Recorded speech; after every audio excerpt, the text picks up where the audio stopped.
Bienvenidos a Club de Prensa en NTN 24. Transmitimos desde Washington, a 3 cuadras de la Casa Blanca, y al final de este programa, si ustedes lo quieren ver completo o quieren ver aparte, lo pueden encontrar en nuestra página de Facebook, también en nuestra cuenta de Twitter, y el audio, el podcast está en SoundCloud.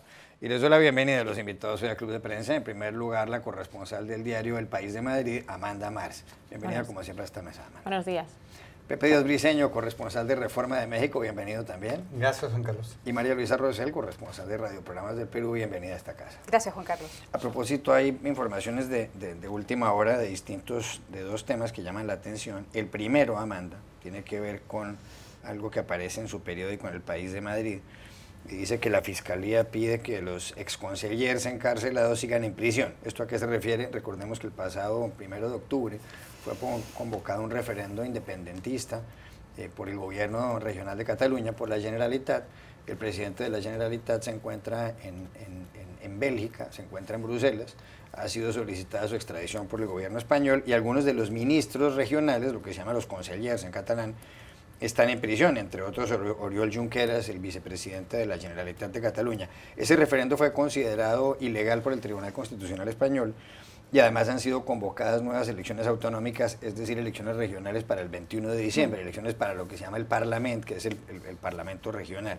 ¿Qué implicaciones tiene esto de que el fiscal diga que los encarcelados sigan en prisión si ellos ya acataron incluso el artículo 155 por el cual el gobierno central español podía, el artículo 155 de la Constitución española, por el cual el gobierno central asume o asumió algunas competencias del gobierno regional? Pues implica, primero, evidentemente, que es una dificultad para los consellers que están encarcelados, pero la decisión es del juez, la va a anunciar el lunes, según esa misma información. Y bueno, la diferencia entre la última vez que se vio este caso y ahora es que estos miembros del gobierno, exmiembros ya del gobierno catalán, han prometido acatar la ley, han acatado la ley, han acatado la aplicación del artículo 155 de la Constitución, que es el que suspendía temporalmente algunas competencias del gobierno, bueno, suspendía parcialmente, temporalmente, perdón, al gobierno catalán, y además presentarse a las elecciones convocadas bajo este 155, o sea, digamos, volver a la Constitución, con lo cual esto hace posible que el juez el lunes decida que ya no es necesaria esta prisión preventiva, pero no estamos para adivinar en el conflicto, claro, en casi nada, pero en el conflicto y según las encuestas, en esas elecciones del 21 de diciembre habrá virtualmente un empate entre los partidos independentistas y los que no, pero faltan todavía algunas semanas. Esos son los últimos datos que vi. En cualquier caso, después de la situación de excepcionalidad que se ha vivido en España con esto y sobre todo que han vivido los ciudadanos de Cataluña, sea cual sea el resultado de esas elecciones, es bueno. Es bueno porque es legal y está dentro de la Constitución. Y está dentro y es acorde al Estado de Derecho, y eso es lo importante. Entonces, si ganan los partidos independentistas, ganan dentro de la ley, y eso nunca... Que son legales en España. Totalmente, totalmente. Eso nunca, las ideas independentistas, los partidos independentistas nunca han sido un problema, bueno, nunca han sido, obviamente en democracia no han sido un problema. Nunca han sido ilegales. Son legales. Entonces, cualquier resultado que salga de esas elecciones es correcto, está bien. Habrá luego pues conflictos políticos, debates políticos, debates sobre una reforma constitucional, por supuesto, y divergencias y discrepancias, pero dentro de un Estado de Derecho y dentro de unas reglas democráticas, y cualquier resultado de esas elecciones está bien. Y si en Cataluña hay elecciones regionales el 21 de diciembre, en México hay elecciones presidenciales el 1 de julio, es decir, dentro de 7 meses, Andrés Manuel López Obrador, candidato de izquierdas y el líder del partido Morena, y además exalcalde del DF, de la capital, está en las encuestas bien situado, y esta semana se conoció que el candidato del PRI va a ser José Antonio Meade, que era el secretario de Hacienda, es decir, el ministro de Hacienda de Enrique Peña Nieto. Su periódico Reforma acaba de publicar un sondeo. ¿Cómo está la cosa? Sí, Juan Carlos, pues básicamente Andrés Manuel López Obrador lidera en todos los escenarios posibles en este momento. La tasa digamos, aprobación o de validación está con él entre 31 y 33%. El resto de los candidatos se reparten esto. Mitt en principio solo recogería entre 16 y 17%, y otra gran fuerza que todavía no se conoce quién será el candidato del frente opositor conformado por el PAN y el PRD, se reparte otro pequeño parte del electorado. El tema aquí es que, como se ve, pues todavía hay mucho que hacer si alguno de los dos candidatos, ya sea Mitt o el del frente, tienen que hacer para alcanzar a López Obrador. El PRI quiere en esta semana impulsar que esta elección es de dos flechas, ¿no? De dos candidatos, pero realmente todavía está muy abierto.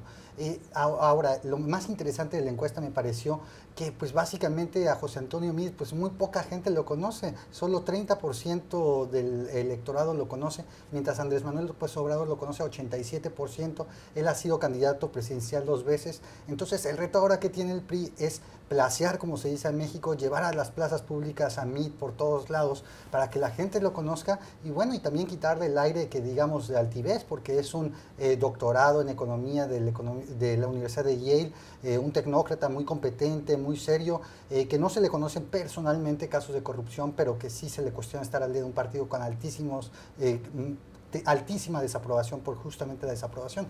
Ahora ya salieron hasta cumbias y salsas, músicas para tratar de conectar a José Antonio Meade con el electorado. Música, salsa, bueno. María Luisa Rodríguez, el primer asunto, lo anunciaba Ruth del Salto cuando nos daba paso en este programa, y tiene que ver con una decisión tomada por un jurado en San Francisco, en el estado de California, ayer aquí en Estados Unidos. La historia comenzó el 1 de julio del año 2015, cuando un mexicano indocumentado, que además ha sido deportado en 6 ocasiones, su nombre es José Inés García Zárate y tiene 45 años, estaba con una pistola en uno de los muelles, el muelle 14, en esa ciudad californiana que está muy cerca, además al Golden Gate, al puente. Él dice que disparó el arma, pero sin intención de apuntarle a nadie. La bala rebotó en el concreto, en el suelo de uno de esos muelles, y fue a parar a las carnes de Catherine Stanley, al cuerpo de Catherine Stanley, de 33 años, que estaba paseando con su padre. Ella murió en brazos de su padre como consecuencia de esa bala. Posteriormente, Donald Trump, que acababa de lanzar su candidatura presidencial a mediados de junio en la Trump Tower, en el edificio que él tiene en el Central Park en Nueva York, se pronunció con respecto a este asesinato, a esta muerte, a este homicidio, y dijo que ahí estaban los problemas de la inmigración ilegal, de los inmigrantes indocumentados en Estados Unidos. Fue apresado el señor García Zárate, pero ayer, vuelvo al principio, este jurado lo exculpó. Dijo que él realmente no había tratado de matar intencionalmente a esta mujer. Incluso él confesó que él había disparado, el señor García Zárate. Trump volvió a enviar un mensaje ayer por su cuenta de Twitter y dijo que este es un veredicto desgraciado, que es una desgracia, pero que además no le debe caber duda a nadie en Estados Unidos de la furia que sienten los ciudadanos en este país frente a la inmigración ilegal. ¿Qué significa todo esto en el debate político en Estados Unidos? Bueno, además de la intervención, del presidente de Estados Unidos, en este caso que lo utilizó desde el momento en que él era candidato presidencial, como tú bien anotas, pone un poco de relieve el tema de las ciudades santuarios en Estados Unidos. San Francisco es una de esas ciudades santuarios, es decir, se le dice a una ciudad santuario en Estados Unidos aquellas ciudades en donde la policía o las fuerzas de seguridad no están obligadas a colaborar con las autoridades federales de inmigración. Y ese es el caso de San Francisco, como es el caso de Washington, la capital donde nosotros estamos. Ciudadano mexicano que era indocumentado aquí en los Estados Unidos, tenía orden de deportación 6 veces, había ingresado ilegalmente a Estados Unidos, tenía acusaciones por posesión de marihuana, la policía había solicitado había solicitado la detención de este señor.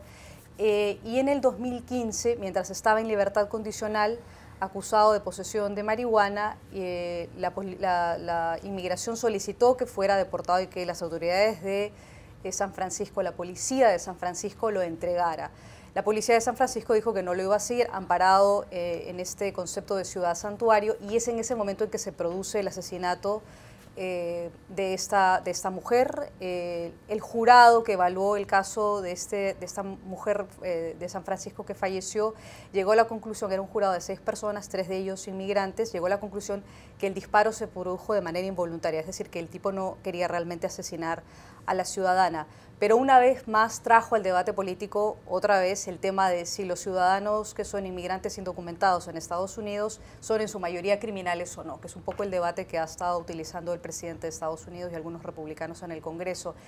Y crea una suerte, es un caso muy complicado porque lo que pone de manifiesto es que hay inmigrantes que efectivamente en Estados Unidos, que son la minoría, están en situación irregular y que además de eso cometen crímenes o que están acusados de violación de varios tipos de crímenes, pero que es una minoría. Y por otro lado, el argumento de que la mayoría de ciudadanos que son indocumentados en Estados Unidos no cometen este tipo de crímenes, no están vinculados a la mafia, no están vinculados al tráfico de drogas, no son parte de pandillas.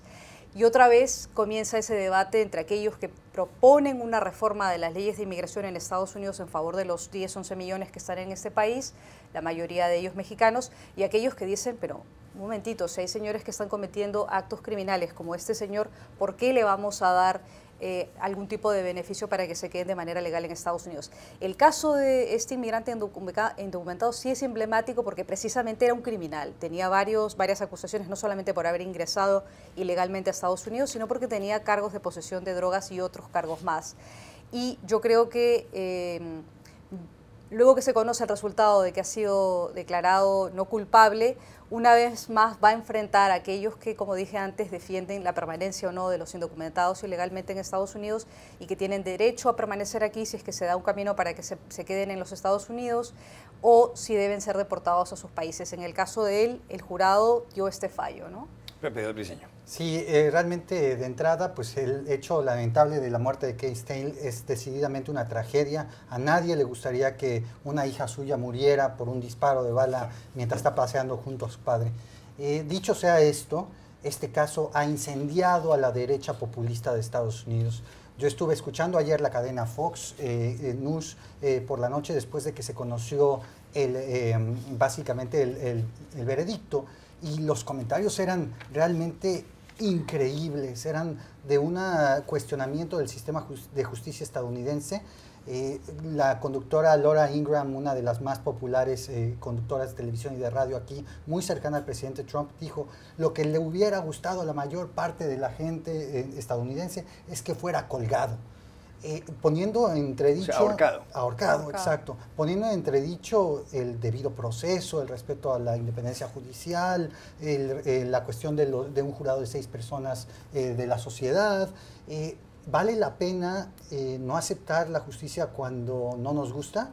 Esa es la gran pregunta. A nadie, y lo digo aquí abiertamente siendo mexicano, a nadie le simpatiza una persona que ha sido convicta criminalmente por otros cargos y que también ha sido deportada continuamente. Nadie está aquí diciendo que debe ser absuelto de todo y que es una blanca paloma. Pero lo que sí se debe respetar, y es algo que distingue a Estados Unidos frente a otros países, es la cuestión del sistema de justicia, que de una manera independiente no encontró pruebas periciales de que él hubiera directamente accionado el gatillo hacia Kate Stale, sino básicamente que la pistola se disparó de manera accidental cuando la dejó en el piso. Esto pues obviamente no satisfacerá a toda la oposición. El presidente Trump hoy mismo estuvo diciendo que debido a esto necesitamos un muro en la frontera con México. Sí. Seguirá la lucha en contra de la ciudad santuario por parte de los grupos que están en contra de la inmigración indocumentada, pero hay que subrayar también, y esto para los inmigrantes y también para los que no están a favor de ellos, las tasas de crimen de los inmigrantes en Estados Unidos son mucho menores que las de los ciudadanos. Amanda Martí. A mí me recordó los tuits de ayer y de esta mañana, me recordó a la misma reacción que Trump tuvo antes de ser presidente con el famoso caso de los 5 de Central Park, sí. Aquel crimen horrible, aquella violación y paliza a una mujer que corría por el parque en los 80, que se condenó a 5 chicos que resultaron ser inocentes. Años después fueron absueltos, exonerados, y Trump aún así siguió sin creerlos. y siguió defendiendo la pena de muerte para ellos, pese a que la justicia los había expulsado. Y yo ayer inmediatamente pensé en ello. Lo más grave de esto, y no es una novedad en el Trump ya político y ya gobernante, es que utiliza el caso de inmigrantes con delitos penales para hacer una causa general contra la inmigración. Y creo que muchos gobiernos y políticos simpatizan con la idea de que hay que ser duro con los inmigrantes sin documentos y además con delitos penales, ser duros en la deportación. Pero no sirve de eso hacer una causa general contra la inmigración que objetivamente, estadísticamente, no hay datos para sostener que sean más propensos al delito. Y es algo que se vio en esta fiebre muy conservadora y muy republicana, se vio en la convención en la que Trump se confirmó como candidato presidencial en verano de 2016. Yo recuerdo en aquella convención que fue un desfile en aquel escenario de familiares de víctimas, de personas muertas o atacadas por inmigrantes ilegales. Entonces, claro, salían unos testimonios desgarradores. Sí, perdón, irregulares, en situación irregular. Entonces, había, claro, testimonios desoladores, desgarradores de una madre a la que cuya hija pues habían violado y asesinado. Y yo pienso, ¿qué consuelo tendría esta madre si le dicen que el que la ha asesinado tenía los papeles en regla? O que no solo tenía los papeles en regla, que era vamos, americano de 5 generaciones atrás, estadounidense, perdón, de 5 generaciones atrás. Y es esta asimilación de inmigración, crimen, la que tiene tintes xenófobos. Una observación rápida. El propio padre de Kate Stein está en contra de que Trump utilice este caso de manera política. Creo que eso es muy importante que los televidentes conozcan. Ya regresamos a Club de Prensa. Volvemos a Club de Prensa en NTN 24 desde Washington. Amanda Marzo, usted escribió un artículo hoy, está en la prensa de Estados Unidos porque es un tema muy importante en la agenda política de este país, sobre Rex Tillerson, el secretario de Estado. Es un hombre que fue presidente de ExxonMobil, de la multinacional petrolera, y que está en el poder, está en el cargo desde el 20 de enero del año pasado, cuando se posesionó Donald Trump. Ya parece que lleváramos mucho más tiempo del gobierno de Trump, pero en realidad el primer año se cumple el próximo 20 de enero. Bueno, pues ayer fuentes de la Casa Blanca le dijeron al periódico The New York Times que el señor Tillerson no iba a continuar como secretario de Estado, como jefe de la diplomacia estadounidense, e incluso que Trump está considerando seriamente reemplazarlo por Mike Pompeo, el director de la Agencia Central de Inteligencia de la CIA. Se ha hablado tanto de la salida de Tillerson que para hacer juego con la palabra Brexit, con la salida del Reino Unido de la Unión Europea, se habla de Rexit, es decir, de la salida de Rex Tillerson del Departamento de Estado. Ha tenido desencuentros Tillerson con Trump. Por ejemplo, Tillerson estuvo tratando de negociar con Corea del Norte para que no siguieran lanzando estos misiles balísticos intercontinentales, y Trump en un mensaje en su cuenta de Twitter dijo que estaba perdiendo el tiempo el secretario de Estado en estas negociaciones. El señor Tillerson ha sido enemigo de que Estados Unidos se retire del acuerdo con Irán, por el cual Irán se comprometió a no seguir enriqueciendo uranio. Pero pues esta es la situación tal como está. ¿Será que se va a ir Tillerson? Usted titula un artículo en El País hoy, decía con la siguiente frase: la continuidad de Tillerson en el Departamento de Estado se tambalea. ¿Es así el asunto? Sí, o sea que está en peligro y que está muy débil políticamente, es algo objetivo, al margen de que dentro de un mes en efecto se produzca su marcha o al final no se produzca. La jornada de ayer fue un gran ejemplo de la situación de crisis en la que se encuentra el papel del jefe de la diplomacia dentro de la administración Trump. A primera hora de la mañana sale esta noticia, además con bastante detalle, la Casa Blanca está preparando un plan para relevar a Tillerson, será en el plazo de semanas, le sustituirá a Mike Pompeo, el jefe de la CIA. Acto seguido, fuentes de la Casa Blanca, anónimas, pero fuentes de la administración, officials que dicen aquí, cargos de la administración, confirman la misma información al resto de grandes medios estadounidenses. Y acto seguido, el desmentido o la reacción de la Casa Blanca no tiene nada que ver con ese futuro inmediato del que hablan las informaciones ni con el plan. Simplemente se le invitan a decir Rex Tillerson sigue aquí. Y cuando el presidente pierde la confianza en alguien, deja de estar aquí. Lo cual seguramente no es el desmentido tajante que un Tillerson necesitaría oír ante semejante ola. Si a esto le añadimos que no es la primera vez que hay rumores del cese de Tillerson, sino que llevamos meses escuchándolos, vemos que es una situación muy crítica. Ayer por la tarde, al final de la jornada, recuerdo en algún análisis, creo que en CNN, diciendo le están haciendo una especie de castigo moral y le están intentando avergonzar en público y no sé si eso está ocurriendo, pero desde luego es compatible con el escenario que estamos viendo porque es un tanto humillante esta situación. Entonces, la administración de Trump es lo suficientemente imprevisible como para que veamos que Tillerson sigue en el puesto 3 años, pero, o sea, podría pasar, pero lo que parece difícil. Es decir, de Bannon se estuvo hablando, que acá el ex estratega jefe de Trump se estuvo hablando de su caída mucho tiempo, y al final se produjo, y a mí me da la sensación de que la de Tillerson se va a acabar produciendo. Dicho esto, como la administración Trump es imprevisible, igual resulta que es el que más aguanta. Normalmente las decisiones las toman los viernes por la tarde. Eso está claro.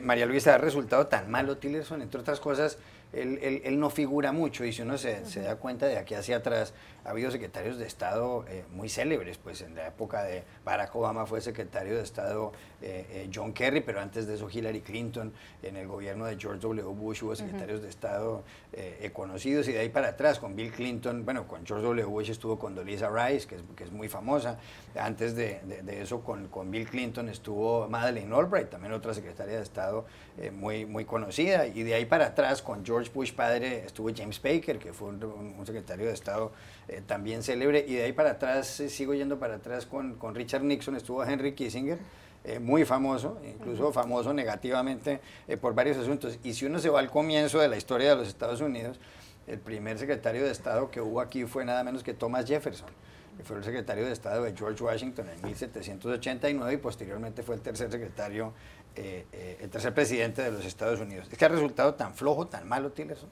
Yo creo que el recuento histórico que usted hace un poco refleja la personalidad de Tillerson. Yo creo que para nadie es un secreto que Tillerson viene de tener un perfil bajo como jefe de la compañía ExxonMobil y llegar a un ministerio, probablemente uno de los más importantes, como secretario de Estado, como jefe de la diplomacia de Estados Unidos.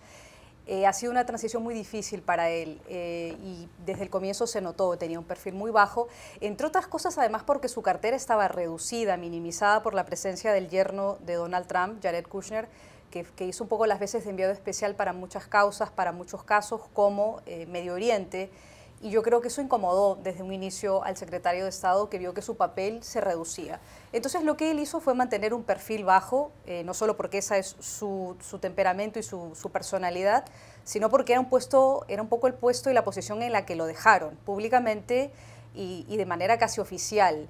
Él se acostumbró un poco a eso, y cuando ya de pronto quería tener un papel un poco más protagónico, como en el caso de Corea del Norte, fue avergonzado públicamente con un tuit, como tú bien recordabas, cuando le decía, Tillerson, no gastes tus energías en este tema, ¿no? Cuando él se aprestaba además a ir al Asia para una gira. Entonces yo creo que eso fue bastante complicado para él. Y luego recordemos que su relación personal con el presidente ha sido muy compleja. Él se filtró a la prensa, parece que dijo que el presidente era una idiota, you're a moron, imbécil, ¿no? Parece que le dijo a Trump en algún momento, cuando se le pregunta a Tillerson si es que él realmente había utilizado esas palabras, él no lo desmintió. Él dijo, bueno, a mí me molesta mucho que ustedes los periodistas se encarguen de crear chismes y dimes y diretes, pero nunca dijo, yo nunca he dicho esto sobre el presidente, yo tengo un máximo respeto sobre la figura del presidente. No, él obvió eso, y lo que dejó en claro es que sí había dicho eso sobre el presidente Trump. Entonces, número uno, no sorprende que esté en esta posición, no creo que es un rumor nuevo, ya hemos escuchado durante varios meses, nos llama la atención más bien que él todavía se mantenga en el cargo, por lo menos a mí particularmente. Y lo segundo es que no es solamente Tillerson el que tiene que soportar un poco estos rumores públicamente en la prensa de Estados Unidos, sino que también hay otros casos como el jefe del Consejo Económico de Estados Unidos, Gary Cohen, que también se ha filtrado a la prensa que aparentemente el presidente estaría pensando en sacarlo del cargo y colocar a otra persona. Yo creo que es un poco la característica de cómo maneja Trump su gobierno, que filtra información a la prensa o que se conocen, ya sea por el lado de él o por otro lado, para básicamente emplazar a estos personajes públicos que están dentro de su gobierno para que sean ellos los que terminen renunciando por propia cuenta, ¿no? Pepe. Sí, no, aquí el señor Trump se comporta como ese magnate rey de los tabloides de Nueva York de los 1990s, donde está ahí lanzando información contra su exesposa Ivana Trump en el New York Post, en el New York Daily News, en las publicaciones así de escándalo, para tratar de filtrar algún detalle que pueda provocar el enojo.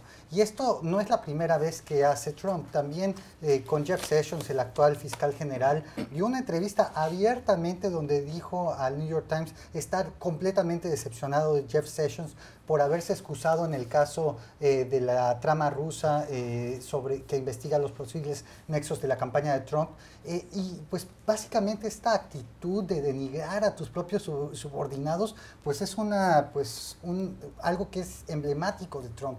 Ahora, para alguien que ha sido el jefe de la 8ª compañía más grande del mundo, que ganaba 240 millones de dólares en 10 años en Exxon, 24 millones al año, y que rebajó su sueldo a solo 200,000, y que básicamente presidentes como el propio Vladimir Putin o como cualquier otro le abría la puerta porque pues Exxon finalmente es un pequeño imperio. Hay un libro de Steve Coll, un periodista muy famoso, que habla directamente de ExxonMobil como un imperio.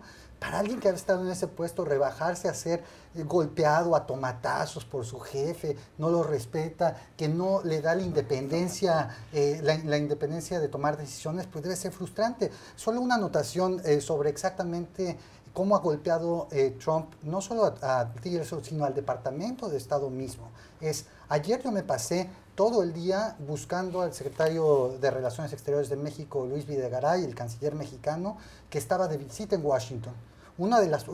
Quizá uno de los cancilleres que más derecho de picaporte tiene con el gobierno estadounidense, ha desarrollado una relación cercana, pero se pasó todo el día en la Casa Blanca. Estuvo con Jared Kushner, el yerno del presidente, estuvo con el general H.R. McMaster, el asesor de seguridad nacional, y con el jefe de gabinete, el señor John Kelly. En ningún momento pisó el Departamento de Estado. Y esta no es la primera vez que ocurre en que el canciller mexicano no visita el Departamento de Estado. Ya ha ocurrido en al menos 4 o 5 ocasiones este año, y eso te habla que básicamente las decisiones de política exterior se están tomando en la Casa Blanca. Se lo están brincando entonces. Bueno, María Luisa Rosell, uno de los proyectos más importantes del señor Donald Trump, de sus promesas de campaña, era la reforma tributaria. Y entonces ha presentado un proyecto de reforma fiscal o de reforma tributaria ante el Congreso, que como todo el mundo sabe es quien tiene que aprobar este tipo de cambios. Esencialmente lo que pretende es bajar el impuesto a las compañías, a las sociedades, del 35% al 20%, que es una disminución sustancial. Y aparte de eso, a muchas familias permitirles que no consigan descuentos tributarios de $12,000 al año, sino de $24,000 al año, es decir, duplicarles los descuentos que pueden hacer en materia tributaria. Pero todo ello, desde luego, generaría un hueco fiscal aquí de $1,5 billones. Cuando me refiero a 1 billón, me refiero a 1 millón de millones, no a 1.000 millones como se dice en inglés. En la Cámara de Representantes parece que la cosa va bien, pero en el Senado hay algunos miembros de la Cámara Alta que están en contra, incluso un par de republicanos, algunos digo republicanos. Están todos los titulares de prensa hoy porque dice que los jefes del Partido Republicano, el Grand Old Party, el GOP, como se diría en inglés por sus siglas, como Mitch McConnell, están tratando de salvar esto porque pues, es uno de los proyectos estrella del señor Trump, que va a terminar el primer año y prácticamente no ha logrado que en el Congreso le aprueben nada importante. ¿Esto saldrá adelante o se va a hundir? No sabemos, pero como tú lo has dicho, es una de las grandes apuestas de la Casa Blanca, del presidente Trump y de algunos republicanos en el Congreso que tienen que mostrar algo antes del 20 de enero, que se cumple un año del mandato de Trump. Tienen que mostrar que por lo menos una de sus propuestas legislativas ha pasado por el Congreso, teniendo en cuenta que ni la reforma para desmantelar la ley de la salud, ni ninguna otra de las reformas o proyectos de ley que han intentado sacar ha tenido éxito en el Congreso. Y viene un año electoral, 2018 va a ser aún más complicado para presentar una reforma de impuestos o cualquier otra iniciativa por parte de los republicanos. Aquí el tema es un poco de que las cuentas no cuadran. Los republicanos han presentado esta reforma fiscal como una manera de estimular la economía, es decir, la teoría de que si tienes más dinero en el bolsillo, gastas más y que por lo tanto eso estimula y genera movimiento en la economía de los Estados Unidos. Lo que pasa es que aparentemente la propuesta de recortes fiscales y los recortes fiscales no generan tantos beneficios como se conocería o como se creerían en el largo plazo, y que más bien, como tú señalabas al inicio de la presentación de este tema, generan más bien la posibilidad de un gran déficit fiscal. Y ante esa preocupación, muchos republicanos no se atreven a dar su voto ni a dar confianza en esta propuesta legislativa. Y ahora lo que la gente se pregunta en el Congreso, lo que los legisladores están tratando de dilucidar es qué recortes se mantienen y qué recortes no se mantienen, cuáles van a ser las prioridades en este recorte fiscal que es de gran envergadura y que básicamente beneficia más en términos generales a las compañías que los individuos. Hay que recordar que en Estados Unidos el 78% de los beneficios fiscales siempre son a las compañías y no al ciudadano de a pie. Eso lo leía justo esta mañana en un informe de BBC. Sí. Si ese es el caso, en realidad muchos se cuestionarían cuáles son los beneficios económicos que en el corto plazo y que a la larga van a tener los ciudadanos en Estados Unidos. Ahí vamos a ver un poco un tema de debate sobre prioridades económicas, qué es lo que va a terminar quedando en el papel y qué no. Amanda Marx, que escribe mucho de economía. Es más o menos así. La teoría económica de que cuando los impuestos, la bajada de impuestos estimula la economía, hace que las empresas tengan dinero para invertir más, contratar más gente, que los ciudadanos tengan también más dinero para gastar más. Entonces lo que esta teoría dice es, con lo que se va a generar de más actividad, el Estado, las arcas públicas van igualmente a ingresar más dinero aunque bajes los impuestos, porque el total del dinero que está moviéndose sube. El problema es que esta teoría es una curva, y además tiene su nombre, es la curva de Laffer, que llaman. Entonces, esto es una curva. En un momento... ¿La curva de qué, perdón? ¿Qué? ¿La curva de qué? De Laffer, Arthur Laffer, un economista. ¿Cómo se escribe ese Laffer? L-A-F-F-E-R. Con dos F.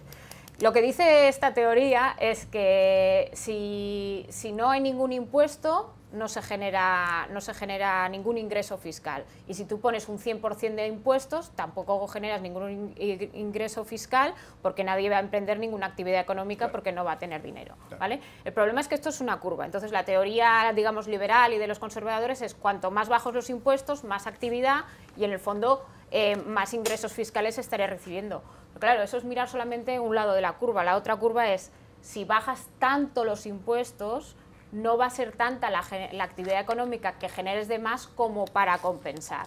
Esto es lo que vieron ayer los republicanos, muchos republicanos, sobre todo por un informe que hizo el Comité Fiscal, en el que dijo, ojo, este ahorro que estáis calculando está mal calculado y ese más de actividad económica, ese impulso económico va a ser de 500.000 millones de dólares y no va a compensar el 1,5 billones que se van a dejar de ingresar por la bajada de impuestos. Para decirlo en español. Vale, entonces hubo dos senadores que pidieron que se activara una especie de mecanismo por el cual automáticamente, al cabo de unos años, si en efecto las cuentas no salen, haya automáticamente una subida de impuestos para compensarlo. Esto no se ajustaba a la ley, no cumplía los procedimientos y entonces es cuando la sesión del debate ayer colapsó, cuando se dieron cuenta de que eso no iba a funcionar, esa especie de gatillo fiscal de emergencia no era legal, no era jurídicamente posible. Y entonces es cuando empezaron a decir, bueno, pues hay que eliminar algunas de estas deducciones fiscales y alguna de estas rebajas fiscales para que el bocado a las arcas públicas no sea tan grande. Y así acabó ayer la sesión a las 8 y pico de la noche y hay que ver esta mañana si consiguen resolverlo y en efecto salvar una gran promesa electoral de Trump y la gran baza que tiene. Pepe de Briceño. Sí, todo el mundo estamos esperando básicamente qué pasa con esta reforma fiscal para hacer nuestro juicio definitivo sobre el primer año del presidente Trump. De tal magnitud es, si logran aprobar esta reforma fiscal, podremos decir que el año en general ha sido exitoso, pero si no, ha sido uno de los peores, más graves. Entonces, realmente sí está en un momento muy clave la presidencia de Donald Trump y pues básicamente hay una obsesión, tanto por la Casa Blanca como algunos en el Senado, de evitar tocar cualquiera que sea ese recorte de 35% a 20% de la tasa de contribuciones de las empresas. No quieren en algunos casos que ni siquiera suba a 22%, quieren marcar algo sumamente sumamente decisivo, es algo en lo que Trump personalmente aparentemente está muy enfocado, pero quizá lo que termina hundiendo, y aquí es donde la política entra en la economía, es que quizá dos senadores que decidieron retirarse en buena parte por la actitud de Trump, por los insultos de Trump, el senador Jeff Flake de Arizona y el senador Bob Corker de Tennessee, en sus manos, en su voto está la decisión de si esto o no se aprueba. Al final, si esta gran reforma, lo que marcará el destino de la economía estadounidense en los próximos años, estará en la mano de ellos. Y ahora, ¿realmente valió la pena que Trump los insultara tanto? Yo creo que se debió haber guardado un poquito y tendría un camino mucho más fácil a incluso la reelección en 2020. La sección en cifras está dedicada al crecimiento de la economía estadounidense. Aquí está. La economía estadounidense, para un comentario breve de cada uno de ustedes, como se sabe aquí en Estados Unidos, alguien dice que cuando Estados Unidos estornuda al mundo entero le da gripa, de modo que el comportamiento de la economía estadounidense es importante. Crecimiento de la economía de Estados Unidos con respecto al mismo periodo del año anterior. En el segundo trimestre de 2017, 3,1%. En el tercer trimestre de 2017, 3,3%. Información del Wall Street Journal. ¿Cómo valora usted, como dirían los españoles, esta estadística? Es un buen dato económico con todas las notas a pie de página, y es que a medio plazo en Estados Unidos preocupa la lentitud de la menor productividad, el menor crecimiento potencial de esta economía, pero al margen de esos detalles es la gran baza de la administración Trump, es que la economía ya lleva una inercia muy buena. Pepe del Briceño. Sí, a veces nos vamos mucho por los titulares y sin duda es una buena noticia, pero yo estaba leyendo que en el tercer trimestre del 2014 también hubo un crecimiento de hasta 5% de la economía, es decir, viene una trayectoria ya de algunos años en donde la recuperación después de la crisis financiera de 2008 ha sido constante. María Luisa Rosell. Es una buena noticia y hay que tener en cuenta que es buena noticia también para América Latina, que depende en muchos casos de Estados Unidos como uno de sus principales mercados.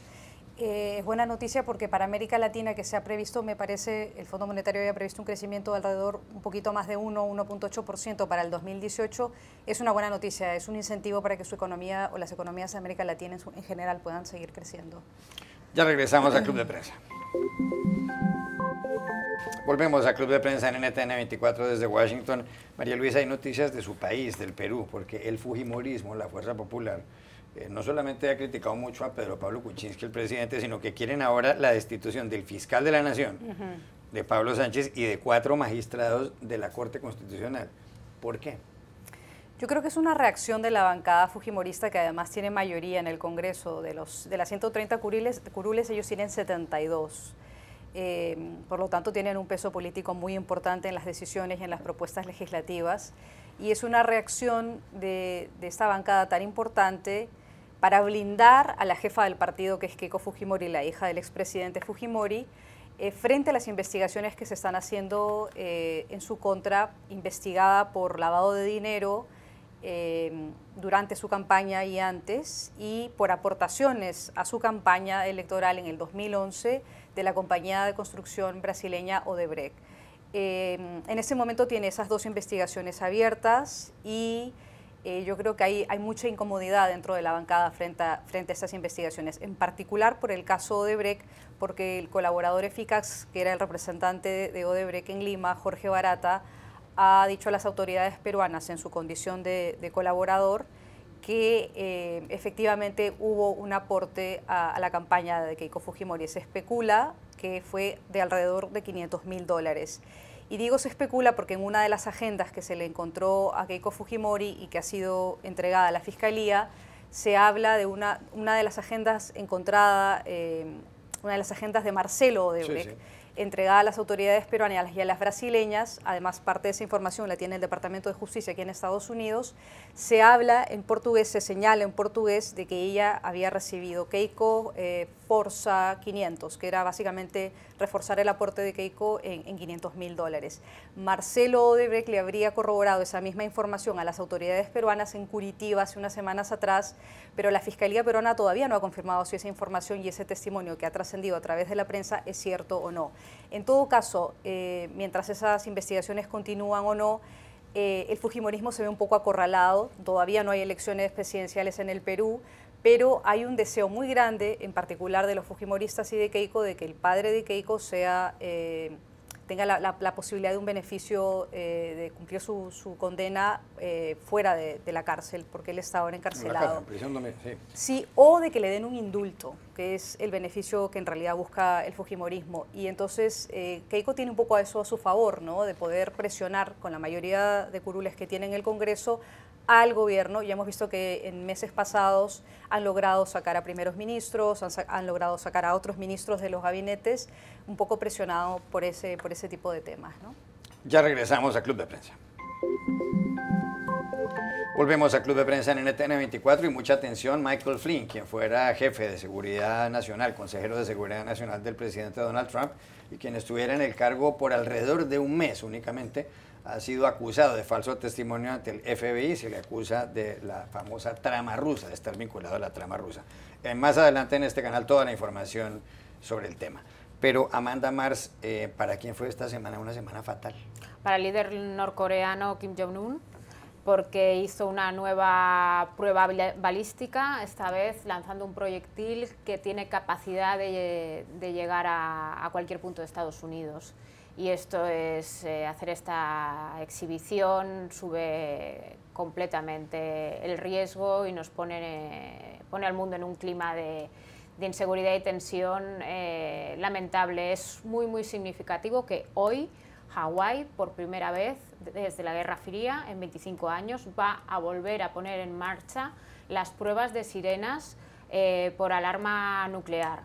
Hacía 25 años que Hawái no usaba esto y ahora, a partir de hoy, el primer día laborable de cada mes, las pondrá en marcha bueno, como sistema de prevención. No van a hacer hoy un simulacro de evacuación, pero hoy a las 11:45 hora local de Honolulu, en todo Hawái se volverán estas sirenas 25 años después. Y esto pese que, por supuesto, aquí hemos criticado muchas veces cómo el presidente Trump está gestionando las relaciones con Corea del Norte. Esto, el principal responsable es el régimen de Corea del Norte.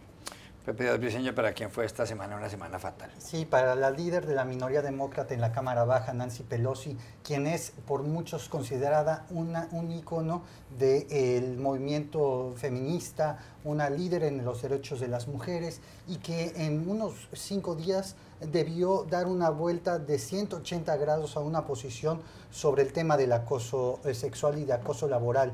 En este caso esto involucra al más viejo de los congresistas en la Cámara Baja, el señor John Conyers, que ha sido acusado por un par de mujeres de un clima de hostigamiento adentro de su oficina. El señor Conyers tiene 88 años y ha estado en el cargo desde 1965, la presidencia de Lyndon Johnson, y es considerado también un emblema del Partido Demócrata por aprobar muchos temas relacionados a la defensa de los derechos civiles. Primero la señora Pelosi había dicho no debía ser despedido, no debía pedirse la renuncia, y después terminó ayer jueves diciendo debe renunciar. María Luisa Rosell, en 30 segundos, ¿para quién fue esta semana una semana fatal? Bueno, además de Michael Flynn, como tú lo has anunciado, para Matt Lauer, el periodista de la cadena NBC, acusado de acoso sexual, despedido por esa cadena de televisión, que al final ha tenido que reconocer en parte que lo que se ha dicho es cierto. Él dijo, hay suficiente verdad en estas historias que se han revelado. Además de conocerse la primera acusación en su contra, han salido otras acusaciones de otras mujeres, una que tiene que ver con un caso de abuso sexual, de violación, bastante serio. Es otra de las figuras que cae por este tema del acoso sexual en los Estados Unidos, en otras partes del mundo también ocurre, y además hay en este momento una gran presión en el Congreso para que se conozca y se revele quiénes son los congresistas o miembros del staff en el Congreso que han llegado a acuerdos, a compensaciones por acoso sexual, qué cantidad de dinero se ha utilizado para ese efecto, porque es dinero del contribuyente, de los contribuyentes en Estados Unidos, o sea que hay una gran presión a nivel de Estados Unidos por conocerse más de estos casos. Gracias a los tres, a ustedes los Gracias. espero en una próxima oportunidad en Club de Prensa.